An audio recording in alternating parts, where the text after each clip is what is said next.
You know what time it is. Get into it! Get into it! Yes! Hi, y'all. Welcome back. It's Storytime with Chris. And we are back. I know it's been a minute since I've done Storytime, even on Facebook too. I had a bit of a vacation. But we are back with the reading of Michael Ende's The Neverending Story. Now, I know it's been a while since we've read this, so I'm going to give a quick recap as to where we left off. So the last time we were here, our main character, at least in the context of the world of the Neverending Story of Fantastica, Atreyu, was on his way to see the Southern Oracle, and he had to pass through the three magic gates. The Mirror Gate, the No Key Gate, and the... Oh, hold it. Making sure I get all of these right. Okay.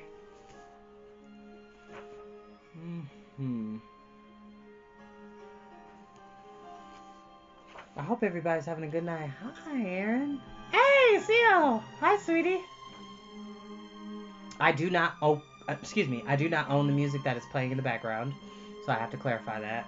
Oh, it's the Great Riddle Gate, the Mirror Gate, and the No Key Gate. So that is the three gates, the three tests with which Atreyu had to pass in order to get to the Southern Oracle Yulala. So we are about to enter that chapter. We've already been introduced to Falkor and Urgel and Iggywalk, the gnomic people who healed Falkor and Atreyu when they were bitten by Yagramul the Many, in order to teleport themselves to get to the Southern Oracle a lot closer. So, yeah. This would be fun. So, we are on Chapter 7. And if you've all been paying attention to my previous readings of the Neverending Story, this book has a part 1 and a part 2. So part 1, the film of the Neverending Story, follows mostly part 1. Part 2, the sequel kind of follows in line, with a couple of exceptions. But, without further ado, we will begin. Chapter 7, The Voice of Silence. So Atreyu has passed through all the tests, and here he is.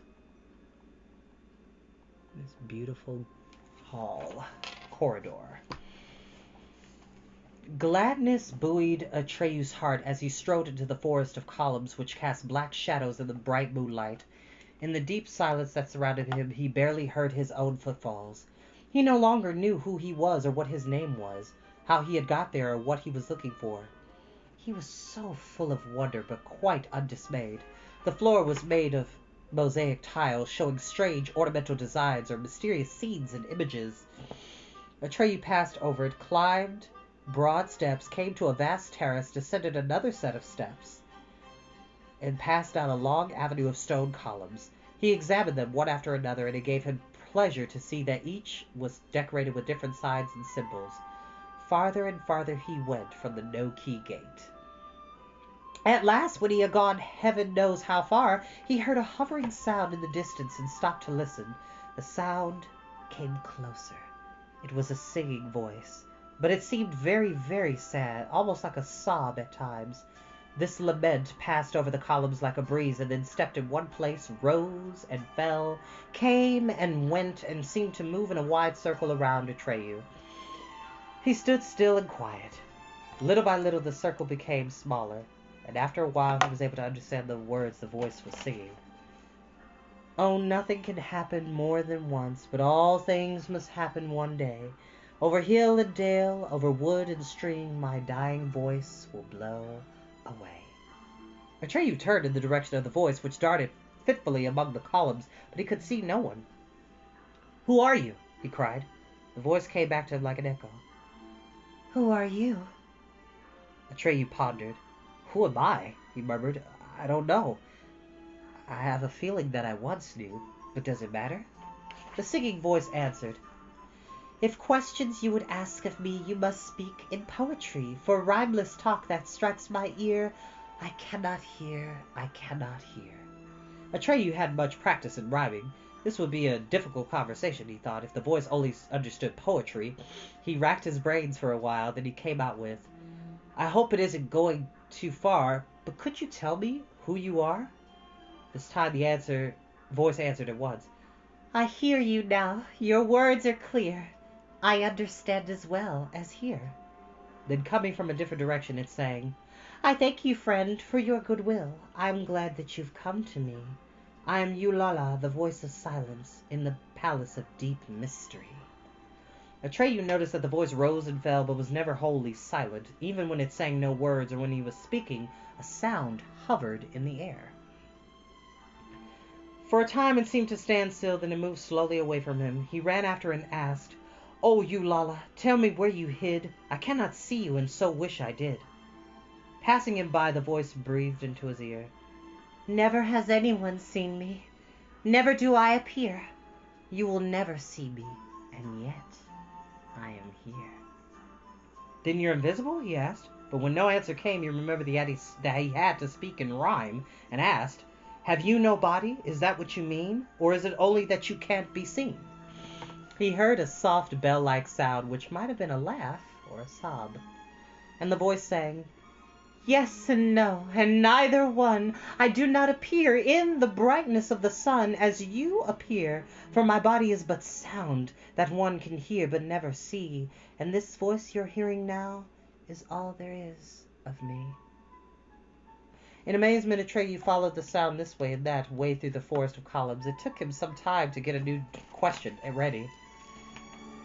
Do I understand you right? Your body is this melody? But what if you should cease to sing? Would you cease to be? The answer came to him from very near. Once my song is ended, what comes to others soon or later, when their bodies pass away, will also be my fate. My life will last the time of my song, but that will not be long. Now it seemed certain that the voice was sobbing, and Atreyu, who could not understand why, hastened to ask, Why are you so sad? Why are you crying? You sound so young. Why speak of dying? And the voice came back like an echo. I am only a song of lament. The wind will blow me away. But tell me now, why were you sent? What have you come to say? The voice died away among the columns, and Atreyu turned in all directions, tried to pick it up again. For a while he heard nothing, then, starting in the distance, the voice came quickly closer. It sounded almost impatient. Eulala's answers on questions feed, so ask me what you've come to ask, for questions are her need. Atreyu cried out, Then help me, Eulala, tell me why you sing a plaint as if you soon must die. And the voice sang, The childlike empress is sick, and with her Fantastica will die. Then nothing will swallow this place. It will perish, and so will I. We shall vanish into the nowhere and never, as though we had never been. The empress needs a new name to make her well again. Atreyu pleaded, Oh, tell me, Eulala, oh, tell me who can give the childlike empress the name which alone will let her live. The voice replied, Listen and listen well to the truth I have to tell, though your spirit may be blind to the sense of what I say. Print my words upon your mind before you go away. Later you may drag them up from the depths of your memory, raise them to the light of day, exactly as they flow from me.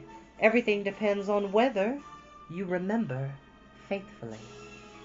For a time he heard only a plaintive sound without words, then suddenly the voice came from right next to him as though someone were whispering into his ear. Who can give the childlike empress the new name that will make her well? Not you, not I, nor elf, no djinn can save us from the evil spell, for we are figures in a book. We do what we were invented for, but we can fashion nothing new and cannot change from what we are.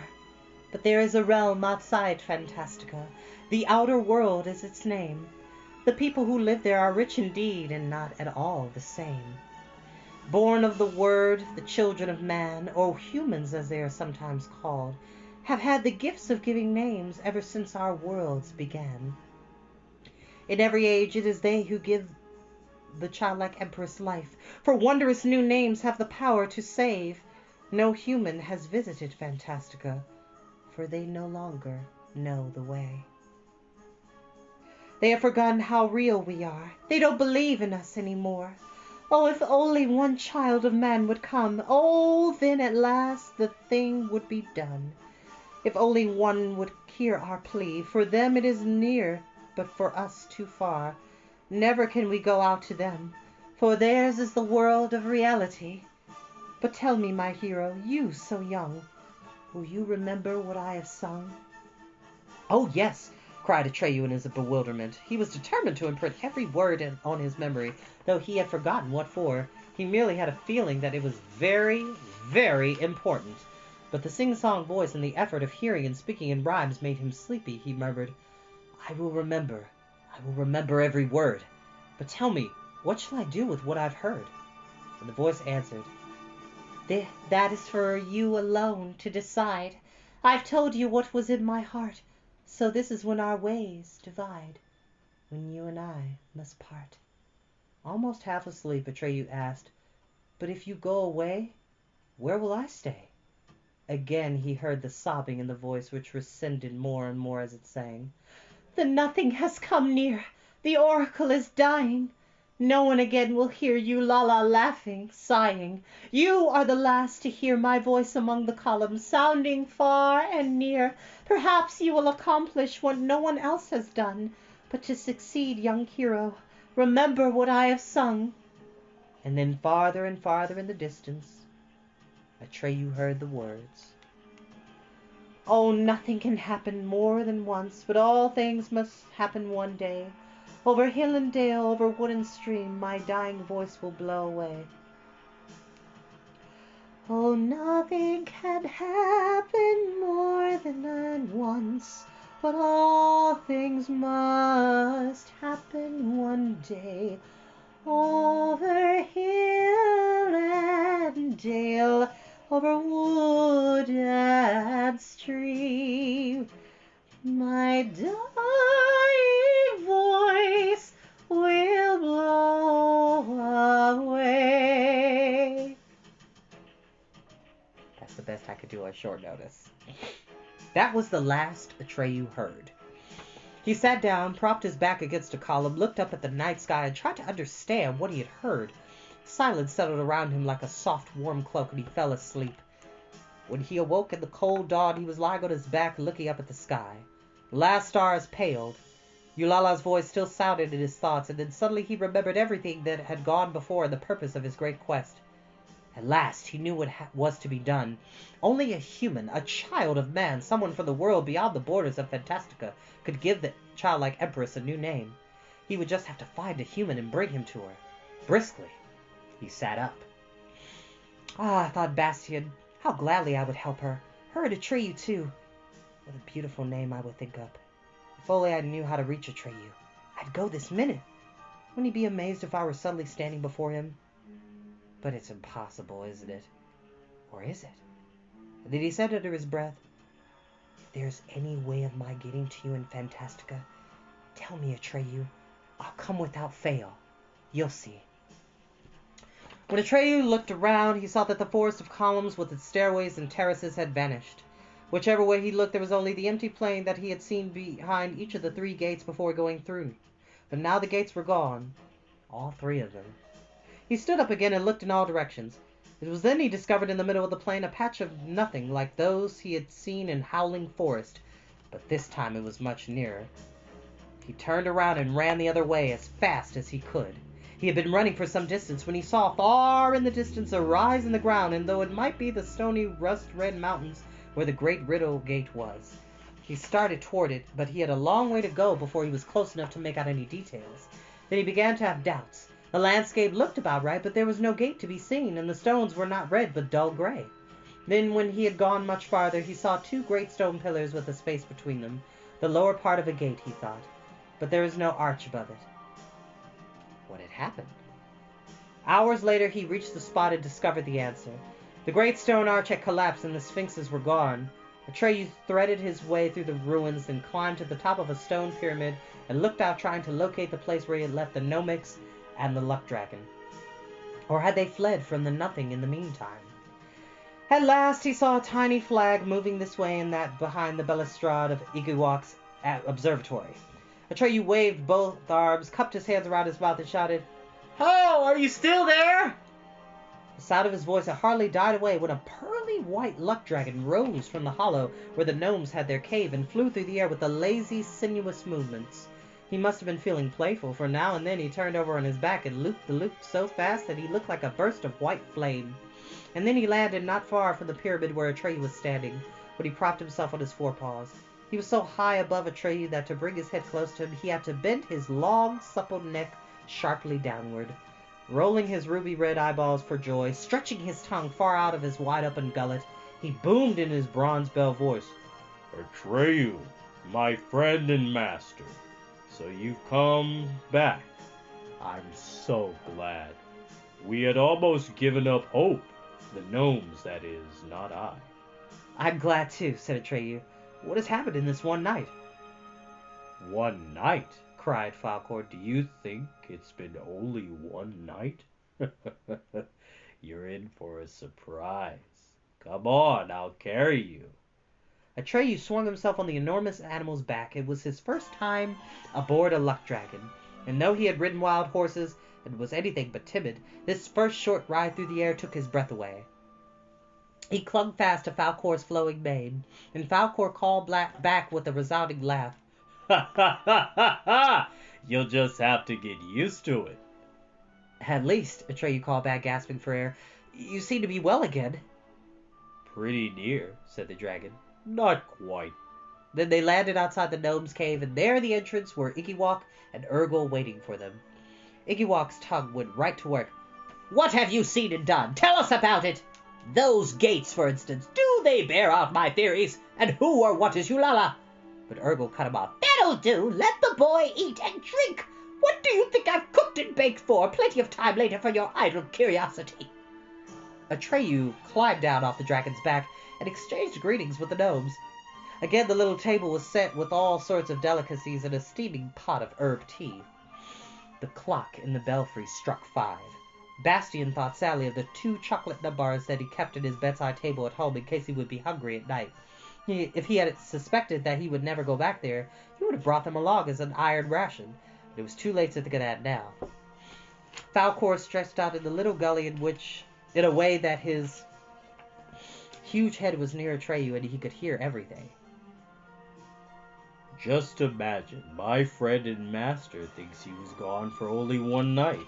"Ha ha ha ha ha!" "Was it longer?" Atreyu asked. 7 days and 7 nights, said Falkor. "Look, my wounds are almost healed." Then for the first time Atreyu noticed that his own wound too was healed. The herb dressing had fallen off. He was amazed. How could it be? I passed through 3 magic gates. I talked with Yulala, then I fell asleep. But I can't possibly have slept that long. "Space and time," said Igiwak, "must be different in there. Anyway, no one has ever stayed in the Oracle as long as you. What happened? Are you finally going to speak?" "First," said Atreyu, "I'd like to know what has happened here." "You can see for yourself," said Igiwak. "The colors are all fading. Everything is getting more and more unreal. The great riddle gate isn't there anymore. It looks as if the nothing were taking over." "What about the sphinxes? Where have they gone? Did they fly away? Did you see them go?" "We saw nothing," Igiwak lamented. "We hoped you could tell us something. Suddenly the stone gate was in ruins, but none of us saw or heard a thing. I even went over and examined the wreckage. And do you know what I found? The fragments were as old as the hills and overgrown with gray moss, and as if they'd been lying there for hundreds of years, as if the great riddle gate had never existed." "It was there, though," said Atreyu under his breath, "because I went through it. And then I went through the magic mirror gate and the no-key gate." And then Atreyu reported everything that had happened to him, and now he remembered every last detail. As Atreyu told them his story, Igiwak, who at first impatiently demanded further information, became more and more subdued, and when Atreyu repeated almost word for word what Yulala had told him, the gnome said nothing at all. His shriveled little face had taken on a look of deepest gloom. "Well," said Atreyu in conclusion, "now you know the secret. Hulala is just a voice. She can only be heard. She is where she sings. For a time, Iggywalk was silent. When he spoke, his voice was husky. You mean she was? Yes, said Atreyu.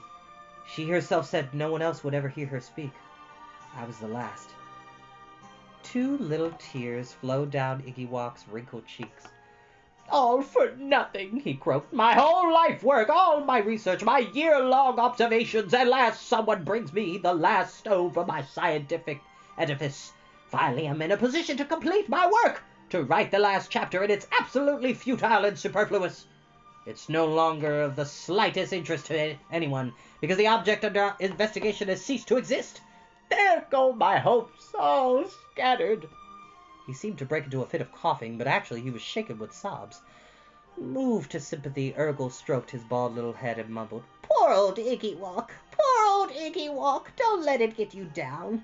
You'll find something else to occupy you. Woman! Iggywalk fumed at her. What you see before you is not a poor old Iggywalk, but a tragic figure. Once again he ran into the cave, and again a door was heard slamming within. Urgle shook her head and sighed. He means no harm, she muttered. He's a good old sort. If only he weren't plumb crazy. When they had finished eating, Urgle stood up and said, I've got to pack now. We can't take much with us, but we will need a few things. I'd better hurry. You're going away? Atreyu asked. Urgle nodded. We have no choice, she said sadly. Where the nothing takes hold, nothing grows. And now my poor old man has no reason to stay. We'll just have to see how we make out. We'll find a place somewhere. What about you? What are your plans? I have to do as Eulala told me, said Atreyu. Try and find a human and take him to the childlike empress to give her a new name. Where will you look for this human? Urgle asked. I don't know. Somewhere beyond the borders of Fantastica. We'll get there, came Falcor's bell-like voice. I'll carry you. You'll see. We'll be lucky. In that case, Urgle grunted, you better get started. Maybe we could give you a lift, Atreyu suggested, for part of the way. That's all I need, said Urgle. You won't catch me gallivant here out of the air. A self-respecting gnome keeps his feet on the ground. Besides, you mustn't let us delay you. You have more important things to do. For us all. But I want to show my gratitude, said Atreyu. The best way of doing that is to get started and stop fritting the time away with useless jibber-jabber. She's got something there, said Falcor. Let's go, Atreyu. Atreyu swung himself up on the luck dragon's back. One last time he turned back and shouted, Goodbye! But Urgle was already inside the cave, packing. When some hours later she and Iggywalk stepped out into the open, each was carrying an overloaded back basket, and again they were busily quarreling. Off they waddled on their tiny crooked legs, and never once looked back. Later on, Iggywalk became very famous. In fact, he became the most famous gnome in the world, but not because of his scientific investigations. That, however, is another story, and shall be told another time. At the moment when the 2 gnomes were starting out, Atreyu was far away, whizzing through the skies of Fantastica on the back of Falcor, the white luck dragon. Involuntarily, Bastian looked up at the skylight, trying to figure out how it would be if Falcor came cutting through the darkening sky like a dancing white flame, if he and Atreyu were to come get him. Oh my, he sighed, wouldn't that be something? He could help them, and they could help him. He would be saved, and so would Fantastica. And that is where we will end for tonight. But we will be back for another chapter of the Neverending Story. And again, y'all, I really do thank you for the support. This is just a fun project I've been doing since, well, March of this year. It'll be 2 years that I've been doing Storytime Quiz. Time flies fast when you're having fun. And I love this. I get to read to people. I get to inspire people to get back into reading. I get kids excited. You know, like I said, reading is not just fundamental. It's essential. Love you guys. I'll see you next time.